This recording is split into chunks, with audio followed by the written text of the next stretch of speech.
Welcome to the No BS Short-Term Rental Podcast, an unfiltered look into the global vacation and short-term rental industry. I'm Sarah Bradford. And I'm John Stokinger. And this is our podcast. We bring the right people to the table at the right time, giving you an inside view and take on the short-term rental industry like no other podcast can. This season of the No BS Pod is proudly brought to you by our friends Beyond and Casago. Beyond offers you the tools you need to get, grow, and optimize your revenue. And Casago's best-in-class tech streamlines operations for the local traditional vacation rental management company, making them the local heroes with a global presence. Our podcast is not possible without the generosity of our sponsors. Make sure to check out their exclusive offers specifically geared for our No BS listeners. Morning, Mateo. How are you? Oh, John, good morning. Doing fantastic. How are you? I'm good. Hey, new week. We're gonna jump right into it this week. We're not a lot of fanfare, but we want to get into it's a regulatory 911. We had some people reach out and say, hey, we're going through some shit. Can we share our story? And I said, we chatted about it and we got back with them. We brought a bunch of people together. And I want to go ahead and let them introduce themselves.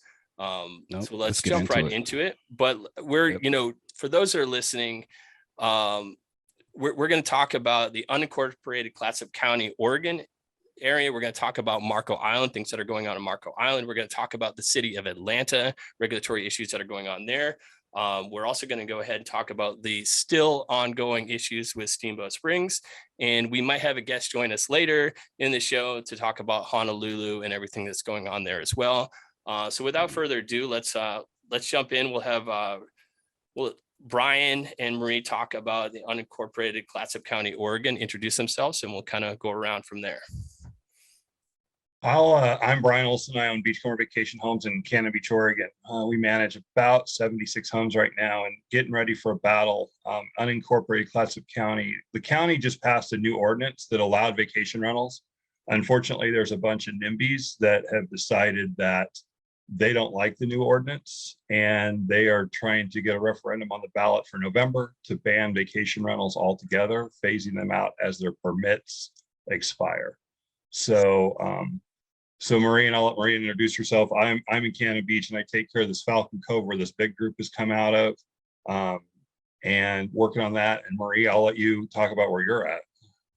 So I'm on the other end of the North Oregon coast, down by Warrenton, Astoria Seaside. And I own a small vacation rental company. We also manage a few others, and we send out travel trailers all across the country. So we started with that, and the businesses we heard cats, RV, and vacation rentals. I also consult with people around the country who want to start a short-term rental, or they're having compliance issues or revenue issues. Just basically do that.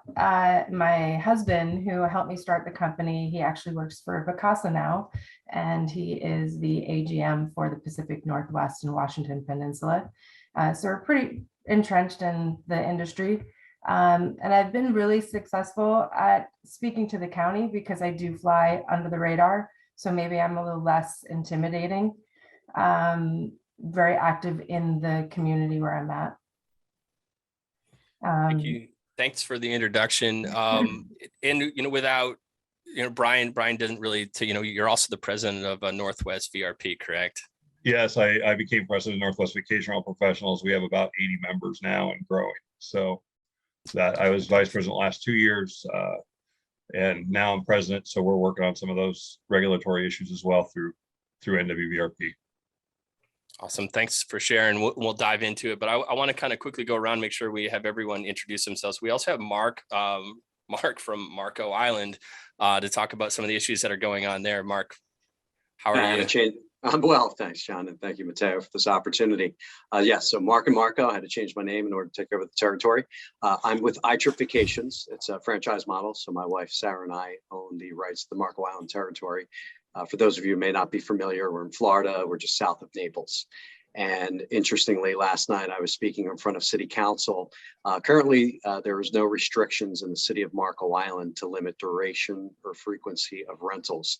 However, a group of older residents have banded together to put together what they're calling a rental registration system, which is really a backdoor attempt at banning rentals. It goes so far as to say you can't have any guests at the house that aren't sleeping there past 10 p.m., that no one can sleep in a fold-out mattress or couch if you're over the age of 13. Different noise ordinance for renters versus residents. So it's masquerading. It's a wolf in sheep's clothing as far as we're concerned. And this is going to be a battle for the heart and soul of this island, because so many businesses, we say over 50%, probably even more than that, rely on vacation rentals and renters to keep this economy going. And interestingly, the JW Marriott, which is the only JW Marriott in the world on the beach, is here on Marco Island. And they have conference space for 2,300 conference attendees, but can only sleep 800. So vacation rentals, there's a neat detente here where they need the overflow for us, because the conference business is a lot more lucrative than weddings. So it's an interesting fight that we have on our hands, and it's on the ballot come August 23rd as to whether or not this rental registration ban passes, or registration system passes, which would basically require two inspections done and no way to do it. So we could be 2 years before we can get our rental registration approved in order to be able to host guests. So we're all very concerned and nervous about what could come of this if it passes and the city council adopts it. It's insane. It's That's insane crazy. what everything's we hear. Mm-hmm. And Thank you. Rich, go ahead. Introduce Atlanta. Yeah, sure. Thanks, Mateo. Thanks, John, for having me on this podcast. Looking forward to exchanging thoughts and best practices with all we've been experiencing. So I'm based in Atlanta. I'm with Diamond Edge Properties. My wife and I own a management company. We do own some of the properties. We have a master lease business for rental arbitrage, and then we manage for as well. Right now, we have about 65 properties that we manage, mostly in Atlanta, but in other parts of Georgia. We also expanded down to the Tampa, Florida market a little over a year ago. And so I personally have been actively involved with lobbying efforts, and I was on the board of the state level association, the Short-Term Rental Owners Association of Georgia, for a little over 4 years, and very active with lobbying efforts on the city and county level and surrounding areas around Atlanta. As we followed what happened in Atlanta, March of 2021, they voted to approve a short-term rental ordinance that is very restrictive, and not to be surprised, a lot of the other major cities adopted very similar model legislation where it's a primary resident requirement, and then you're able to do one additional unit. And so as we saw this come to be, the statewide association had a lot of individual members that were kind of one or two listings, and we saw the need to develop an association that had different needs and that are directly impacted by this blockout, essentially, of this new ordinance. And so Mateo actually joined the board as well and has been very instrumental with some of the things we've been putting together strategically. We formed back in December of last year and launched in January. We were able to raise a legal fund pretty quickly, within a couple of weeks, to around $60,000 to basically have an attorney engaged that's very experienced with short-term rental legislation for going after grandfathering rights. And so we, rather than having any of us having to do personal guarantees, we raised this legal fund. We've got several hundred members that are all very similar to Mateo and I, that are very active and more on the investor side of this business as well as the management side. And have multiple listings that essentially, if you're a non-resident of Atlanta or you have more than 2 listings, you are not able to do this legally anymore. And so we were successful with getting the enforcement delay deadline. It was originally going to be actually, I think, September of last year. It was extended till March, then April, then June, and now it's September 6th is kind of the current enforcement date.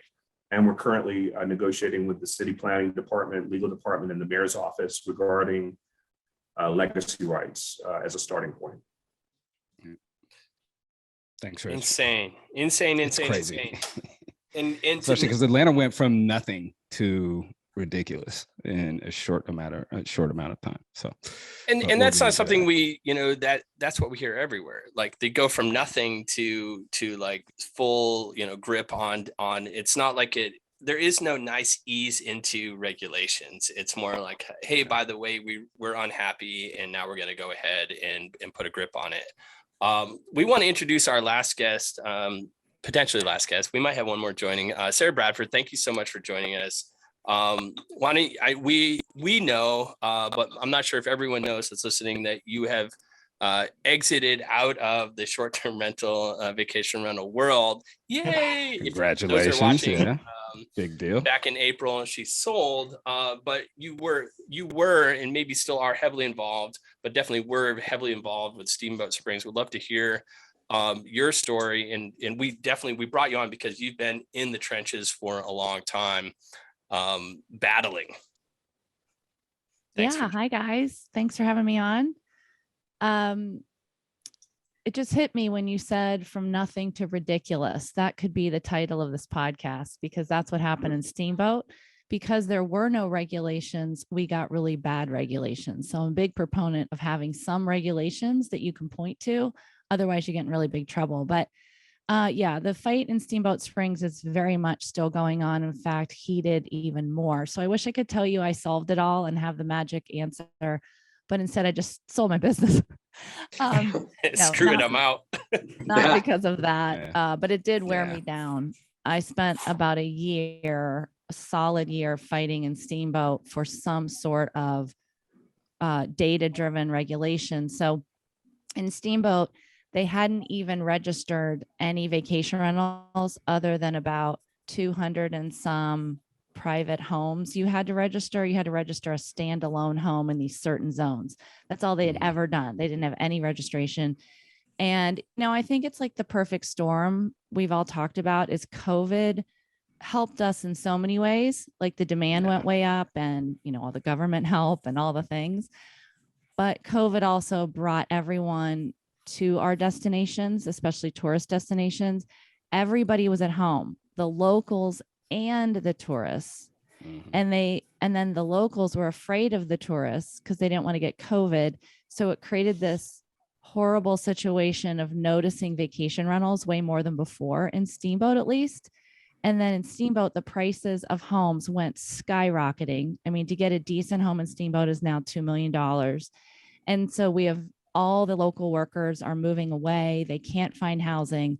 And that whole perfect storm made this city council say, we're going to go from nothing to ridiculous, right? And they basically outlawed vacation rentals in about half to 3/4 of the town. And if anyone's ever been to Steamboat, all we have is tourism. Right. The main area is still you can have vacation rentals, but now worse than ever. So you think that's ridiculous. It's now that they've said, not only are we going to do that, but we need to pay for all this affordable housing we need to build. So let's put a 9 to 10% tax on short-term rentals, in addition to all the sales tax, county, state, city, hotel tax. So Steamboat, if this passes in November, would be 21% or higher tax on a vacation rental, which pretty much wipes out a lot of profit, right? Well, yeah, where are the margins? I mean, our margins, as in ours, overall in the industry, the margins are shrinking and shrinking and shrinking anyways. And now to add increase your tax up to 21%. In this example is absolutely insanity. So there's the only way to go ahead and make more profit is to raise the prices, which in turn gives more tax dollars. So, the government's like, oh, okay, we're fine with that. But we're in some issues here. Hey, everyone, this episode is brought to you by Casago. And John, you mean Casago? No, I meant Casago. John, that's not how you say it. You gotta get our sponsor's name right, man. Anyway, as I was saying before I got cut off, this episode is brought to you by Casago. And if you haven't heard of them, then here's the deal. Casago helps bring the biggest tech and strategy to the local operators so they can take on the big players. Casago's franchise model really does streamline the operations of the local and traditional vacation rental management company, making them the local heroes with a global presence. And the industry changing as much as it has, Casago's not only bringing these high-powered tools to the local operators, but they're also creating something even more powerful by making sure everyone is in the community and constantly learning from different markets and operators. We tell you this because they've joined us to get this exclusive offer just for checking them out a little bit more. Go to casago.com/no BS. That is casago.com/no BS. To book your discovery call. What's included, you ask? A review of your business operation expenses to identify where you can save money, information on how to partner with Casago or Casago to scale your company, and a free $100 Amazon gift card for attending their 1-hour discovery call. Now let's get back to the pod. So it's Casago. No, it's for sure Casago. You have no idea what you're talking about. It's Casago. No, dude, you're wrong. You're wrong. Whatever. Let's get back to the business. When I was talking to Brian and to Marie earlier in the week, you mentioned one of you mentioned that there was someone that was a renter moved up into Clatsup County there and is now like was enjoying vacation rentals and now is decided to move there. And please correct me if I'm wrong. Is decided to move there and now is anti-vacation rentals. Because this is her new place. This is her holy land now. Can we kind of dive into that? And is this something that, we're seeing also, are we seeing this in Marco? Are we seeing this? I mean, Marco is interesting because Marco is by far like the bougiest outside of Miami. It's the bougiest place. It's the bougiest Gulf Coast place in Florida. And so I can see it happening there. Like, Marie, was it you and I that were chatting about that? Yeah.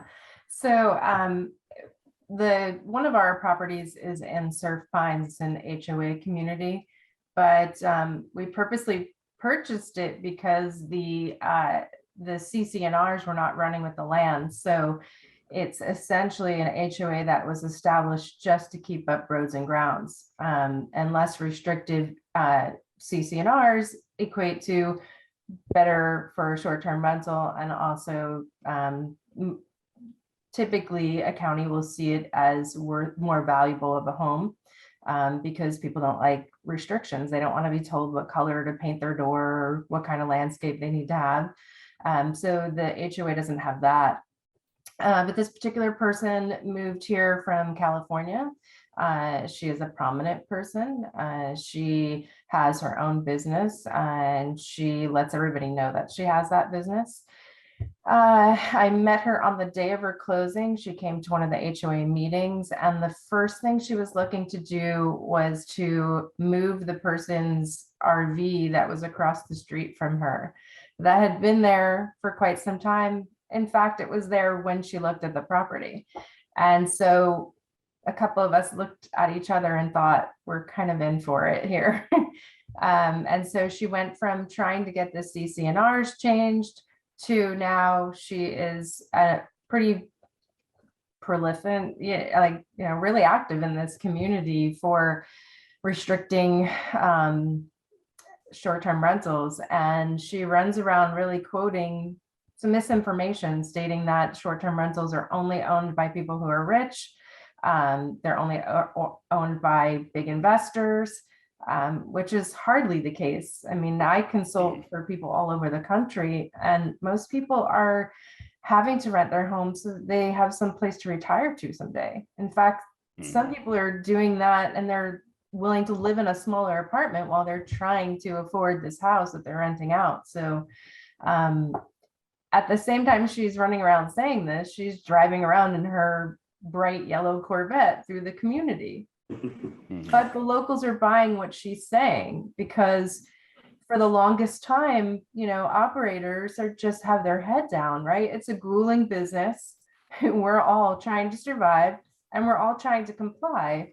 And Brian and I were talking about this, but you don't have time to answer every single person that comes up and objects to them. So you just keep your head down, and maybe you're fighting your fight on this side of the coast and you're not connecting with the people that are fighting over on the other end.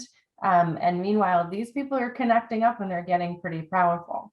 So So Marie, I can add to this. I mean, Atlanta's beginnings of this ridiculousness is a very similar story in that the Atlanta City Council member that's been in Buckhead for many, many years, he's kind of a veteran council member, literally lived on the same street as a couple of mansions in Buckhead that were basically an out-of-town owner that really didn't care. It was just really about making money. They literally had these wild TMZ parties with strippers and AKs and rappers and a bunch of people in these mansion parties.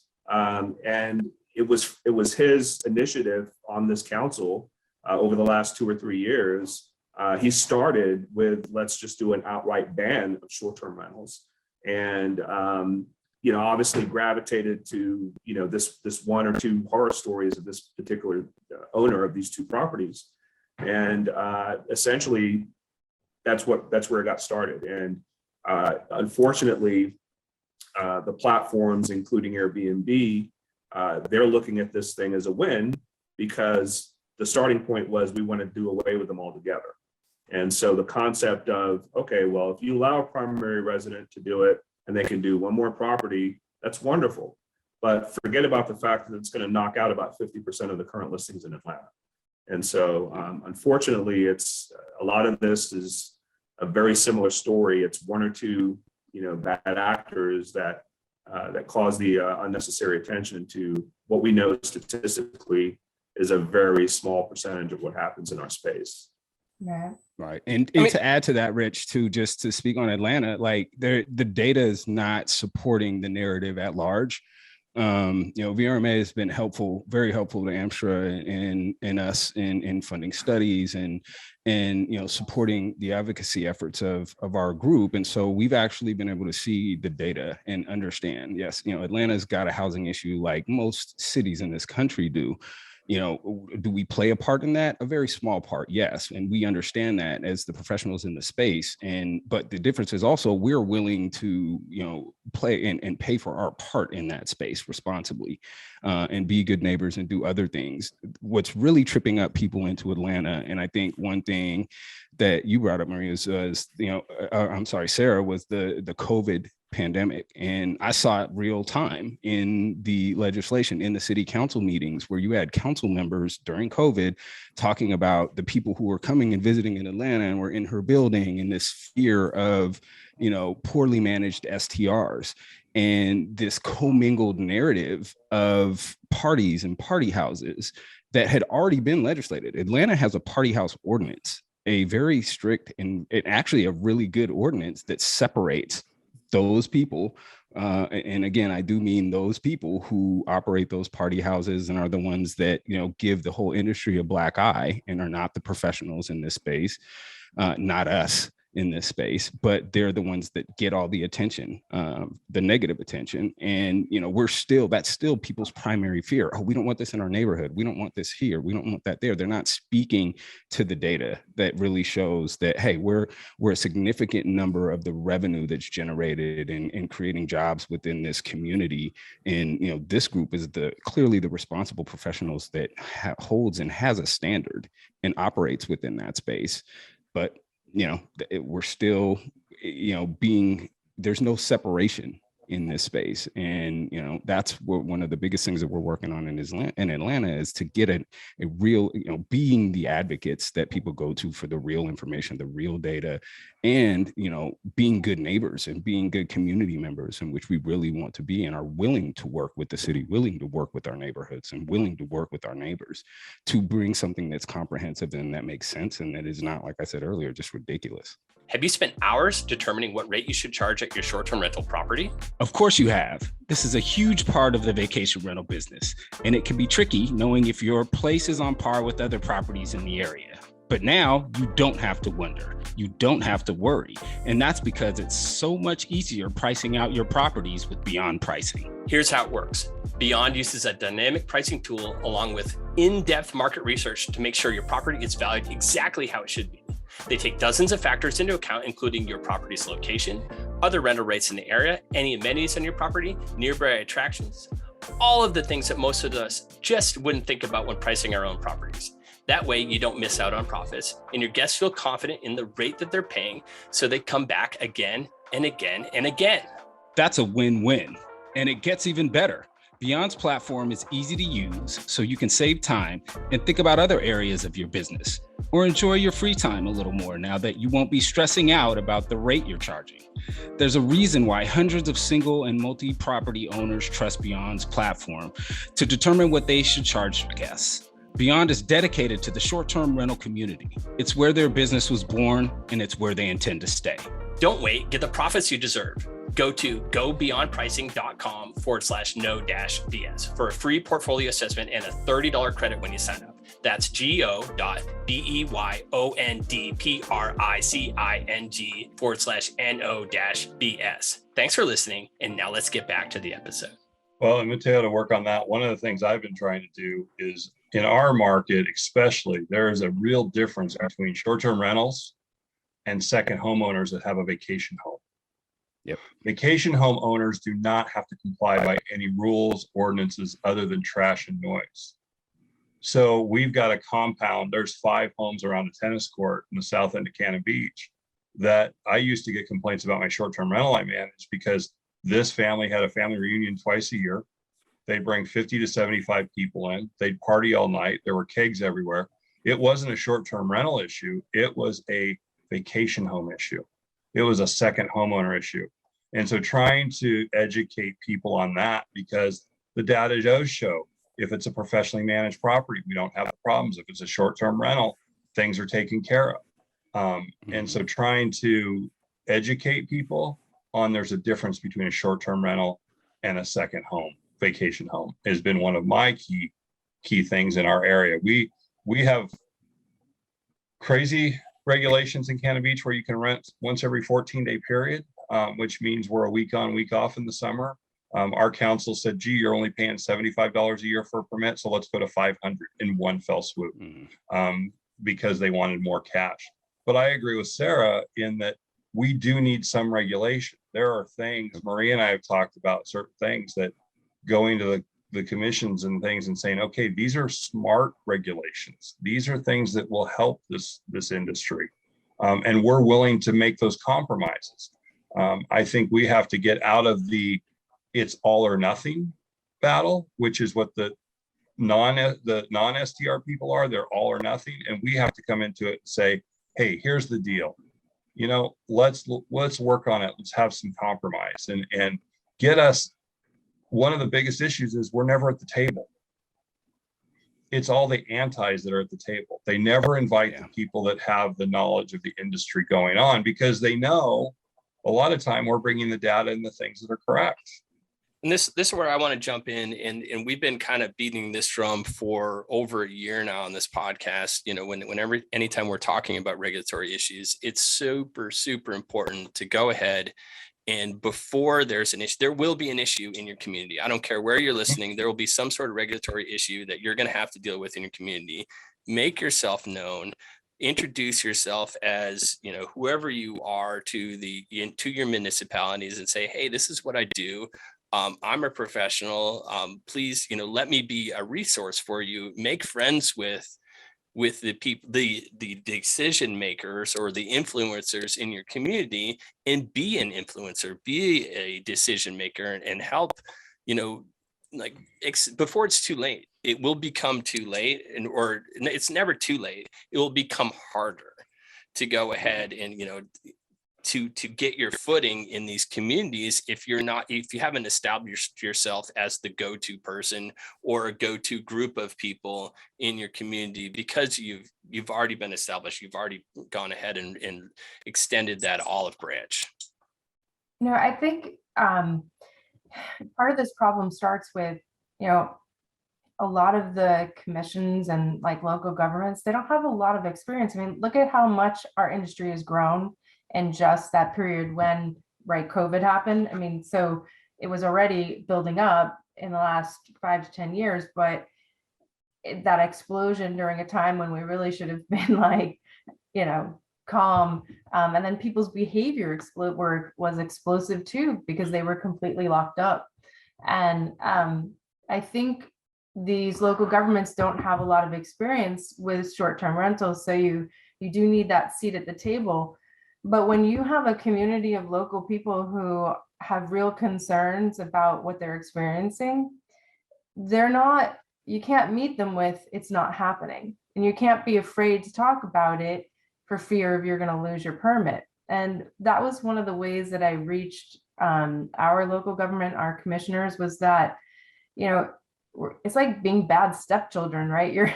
You're constantly being punished in some way. Why don't you flip the switch and start rewarding the good ones? And you'll see other people aspire to be like us, because that's how you get their attention. If you keep calling out that they're bad, they can never get from underneath that. And actually, then you make the voice louder. Maybe it's like, how much percentage could it be that someone is really constantly a party? Maybe it's one house, two houses, but it's local people that talk, right? So instead of filing a complaint, Betty, she goes to the Safeway and she speaks to John, and John speaks to his wife. And then before you know it, the whole town has this story. And not only do they have a story, but they've had one that they've added to along the way. And so those speak to the communities louder than what we can speak to them. And so that seat at the table with your local government is huge, but so is your involvement in your community. The more people that know you and know how you run things, and that will hear you, cut through the bullshit. Stop saying you don't have issues and tell them what your issues are. In fact, ask them for help with your issues. One of the things I also asked for was, if you want me to enforce these, give me some teeth to do it. My guests know that if they park in the wrong place, I'm going to get in trouble, but what happens to them? So if I report them, where's my teeth? What am I going to do? So, there's a lot on every side that need to come together to make this work. You put a great point out too, is, just talking about coming together, and earlier we've talked about the difference between professionally managed and hosts. And I think that, yes, there's a difference, but at the same time, I think we kind of need to bring that together, and we're all renting, we're all either, short-term rental, vacation rentals, like these hosts, that they all have the tools now to run a professionally managed business. It's different than it even was 5 years ago when it was just the Airbnb. And that's all they really had. Now there are, hosts are professionally managing as well, and they have to bring up and their standards are brought up across the board. And I feel that, us in the professionally managed world, looking at them with a different lenses on isn't necessarily the right way to go about it as well. Well, there's a great group in Portland. Deb has it, and I can't remember the name of it, but it all started as independent Airbnb hosts, but they are probably one of the most professional individually managed groups. They manage their own properties. They have one or two each. It's an amazing group, and they're just as professional as the rest of us that are sitting at this table. They care about their neighborhoods. They care about safety, all of those things. So I agree, John, that we all have to have that voice together. Yeah, shout out to Debbie Herder in the host organization. Yeah. They're actually one of the best I've seen out there for sure, in Portland. Yeah, I think it's definitely, like Maria's talking about, an awareness thing, right? So unfortunately, many of these council folks that are voting on these ordinances, the very first time they even understand what an Airbnb or short-term rental is from neighbors jumping up and complaining about it. Yeah. And so the sooner you can engage with the folks that are in your district and educate them on the professional side of this, in terms of, we always go and meet our neighbors before we go live on a listing. We want to be able to have that interaction and that direct line of communication. We don't allow parties.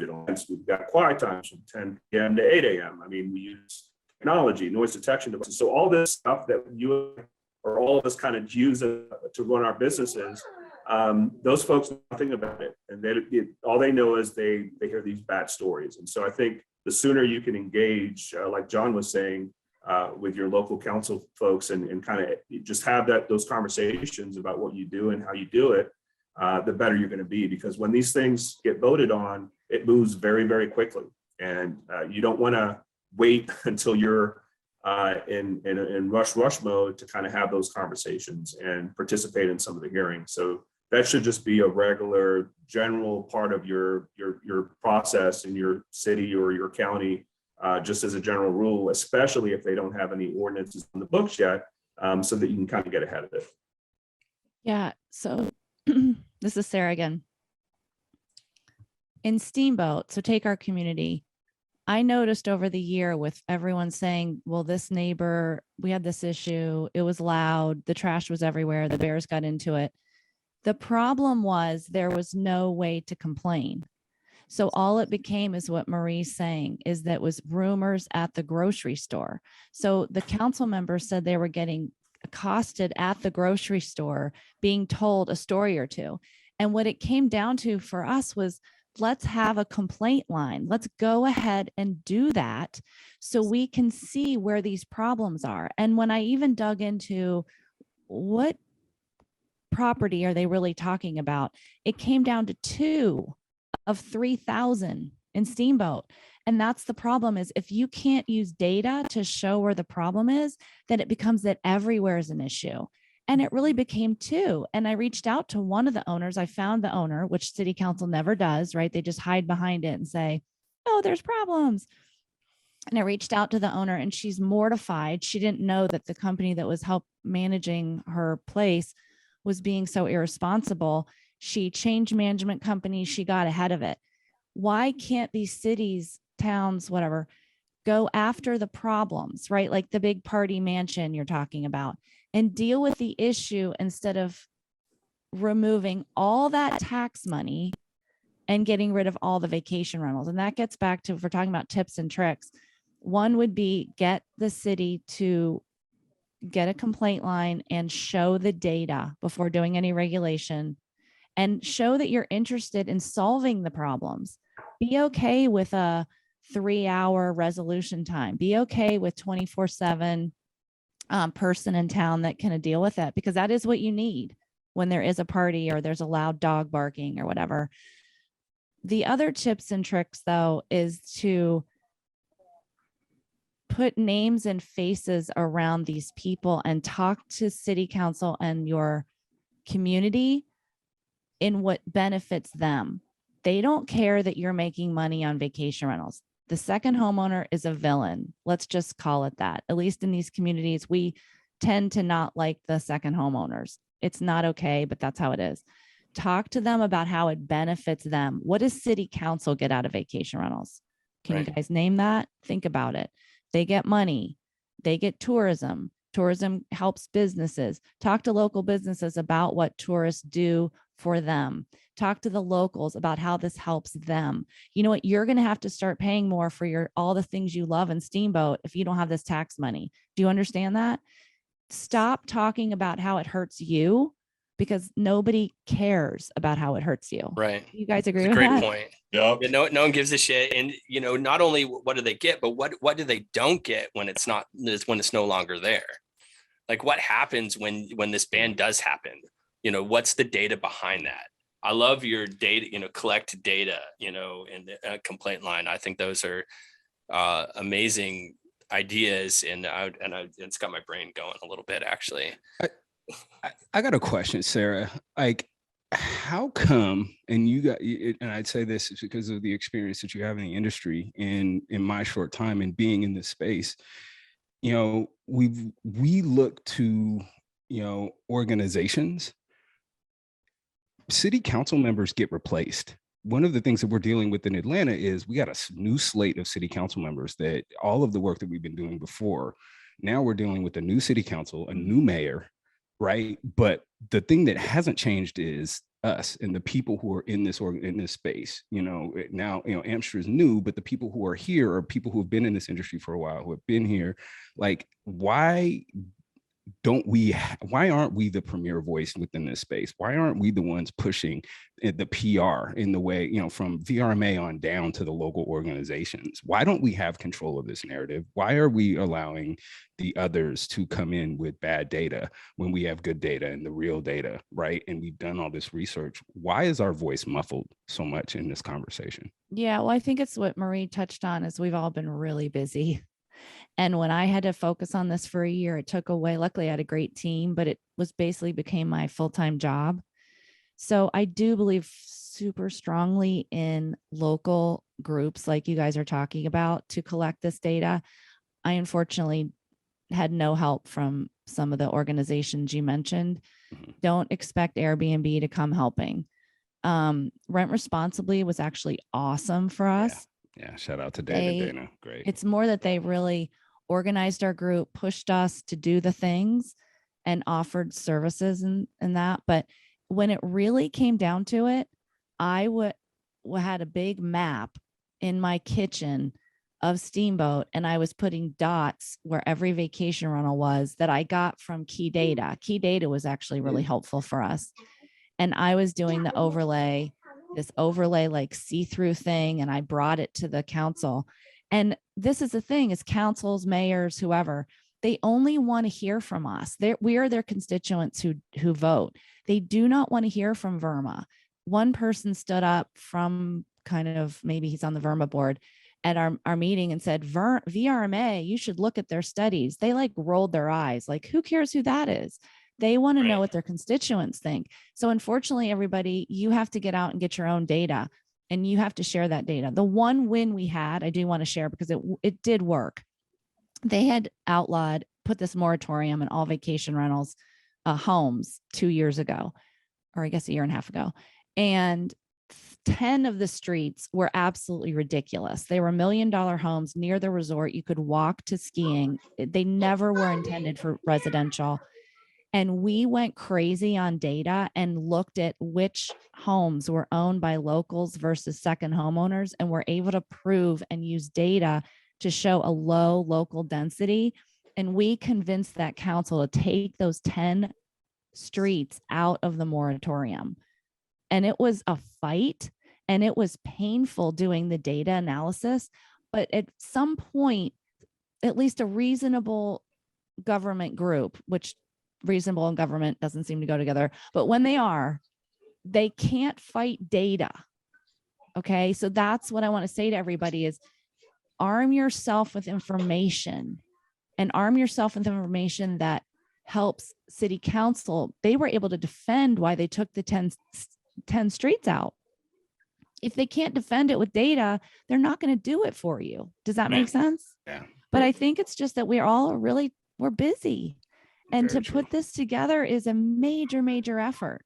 Yeah. But you have to find 2 or 3 people, other vacation rental homeowners or companies or whatever, people that really care about this, that have the effort to do it and work with you on it. You can't do it alone, right? Like, let's hear from Mark in Marco Island. Yeah. You can't do this alone in Marco Island, right? Or it's just going to be crazy Mark talking about this stuff.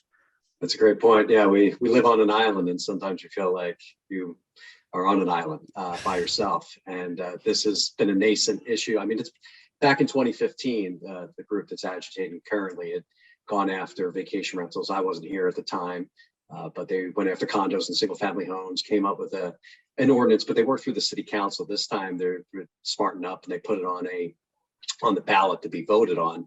So the last time when the city council approved it in 2015, they got all this backlash from the business community and vacation rentals, and they wound up tabling it and said, okay, we're not going to implement this ordinance. Now this is forcing the city council's hands. So just like everyone here on this call said, I mean, we're from different regions of the country, but it's amazing how we're all facing similar issues. Like, this really doesn't change, noise, parking, trash, all the things you said. Those are the 3 levers here that, people are pulling on and complaining about. And I think exaggerating, making hyperbolic statements about how bad, this is. And anytime there's an issue, it's related to a vacation rental without providing the facts. They're not bringing the receipts. They're not bringing that data. They're just bringing that conversation in the supermarket, and they're bringing it with this vitriol and this passion. And, it's tough to ignore that. And you're right, when your head's down, trying to run, hopefully, a successful business, this is the last thing you want to have to take on when you're dealing with a shower that won't turn on for a guest. And you're like, okay, how do I juggle this? I got to get my 5-star review on Vrbo and Airbnb.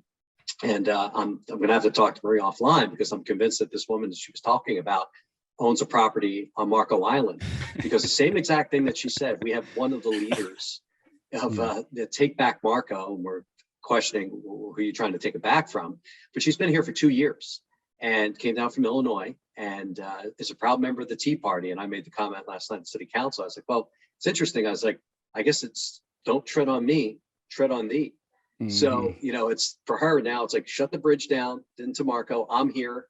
We don't need any other, vacation rentals. Let's get rid of them. And it is really disheartening when someone's coming at it. She's now running for city council, to that point. And, there's, we're trying to fight it, but we're even, and I welcome any input here.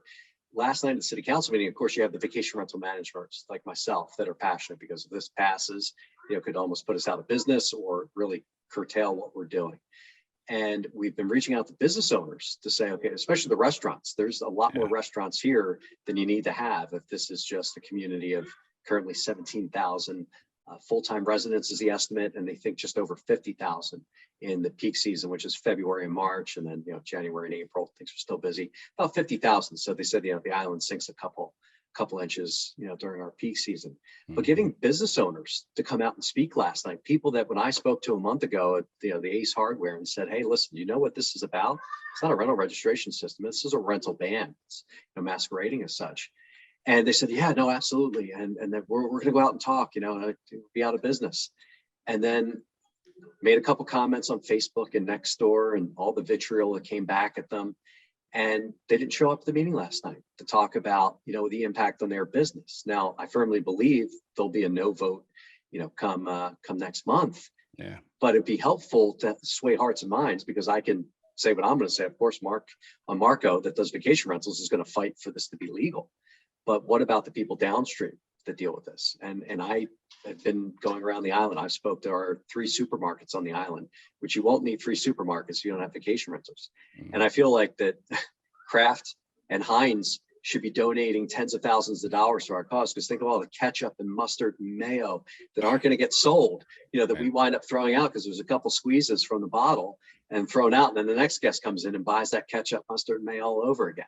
Right. And it's like, where's that support? I will also say that I've been disheartened by our area association of realtors that's been late to the game. Fortunately, they're stepping up, and it sounds like they're going to put money and a commitment and really fight and have a backbone in this and say this can't pass. But our Chamber of Commerce, which unfortunately has made up a lot of the retired business people, I think, that just kind of want to relive the glory days at a happy hour once a month. Right. They did not come out forcefully against this at all. They basically just said, read it and come to your own conclusions. Yep. And so you got a board of 11 that just withered, and you're just like, where are the people to help? And so I really feel for what Sarah just said, because we're living with it right now. It's been a group of individual homeowners, a collection of property managers. And what's been great about this business is how collegial it is. I worked in corporate America doing sales. I never wanted to talk to my competitors, but here there's so much cooperation. If it's running right, hey, listen, I might win this client and I might lose the next one, but hey, we all win, right? Let's work together. So I'm hopeful that we created a good coalition, but that direction and guidance is what we're lacking right now. We're like herding cats. Everyone has some different ideas. We're raising money. We're putting out signs. We're getting stickers. We're trying to set up an agenda at the city council meeting, but we're all just trying to build this plane while we fly it. And so so happy to be on the call to hear, what you guys think about how we harness some of the lessons learned that you guys have had. And I'm going to bring those right back. Check back tomorrow for part 2 of this regulatory 911 with our same guest to continue this conversation.